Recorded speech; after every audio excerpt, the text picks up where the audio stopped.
Kidlat News Updates. Sa ating mga balita, pagputok ng Bulkang Taal na itala ng FIVOX. Bagyong Julian nag-iwan ng 600 milyong pisong halaga ng pinsala sa Batanes. Minimum wage hike ipinatupad sa Cagayan Valley, Central Luzon at Soc-Sargen.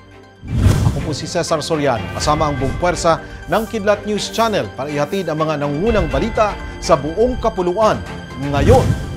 Naramdaman ng bahagyang pagputok ng Bulkang Taal Volcano ayon sa Philippine Institute of Volcanology and Seismology o FIVOX.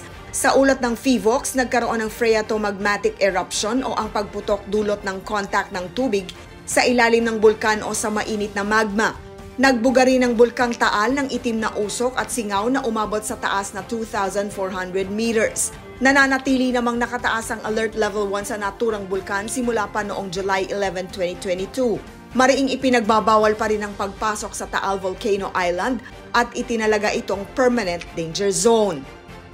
Nag-iwan ng Tropical Cyclone Julian ng mahigit 600 million pesos na halaga ng pinsala sa lalawigan ng Batanes. Patuloy naman ang clearing operations sa mga gumuhong lupa, nasirang infrastruktura at natumbang mga puno na nagkalat sa buong lalawigan. Patuloy ang babala ng pag-asa sa mga residente ng Batanes at Babuyan Islands na maging handa sa matitinding pag-ulan. Kasalukuyan ring nananatiling nasa signal number 1 ang dalawang areas. Sa prediksyon ng pag-asa, maaari pang bumalik sa Philippine Area of Responsibility o PAR ang naturang bagyo bago ito opisyal na lumabas ng bansa bukas o sa Sabado ng umaga.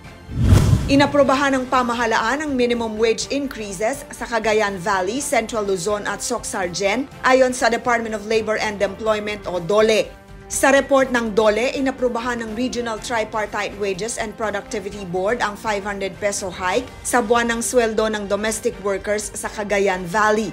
Ngayon lumalabas na pumapalo sa 6,000 pesos ang kanilang monthly minimum wage. May natamo ring 30 pesos daily minimum wage increase sa iba pang sektor sa Cagayan Valley. Samantala, may wage order din sa Central Luzon para sa 50 pesos to 66 pesos hike sa daily minimum wage rates sa non-agriculture sector, agriculture sector at sa retail and service establishments. Naaprobahan din ng 27 pesos to 48 pesos na pagtaas ng minimum wage sa Soc-Sargen. Saad ng DOLE, ipatutupad ang wage orders sa October 17, 2024.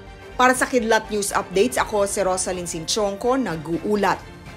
At inyo pong natunghayan ang mga headlines sa nakalipas na mga oras. Manatiling nakatutok para sa mga susunod na updates at breaking news. Ako po si Cesar Soriano, kasama nyo sa bawat pagputok ng balita.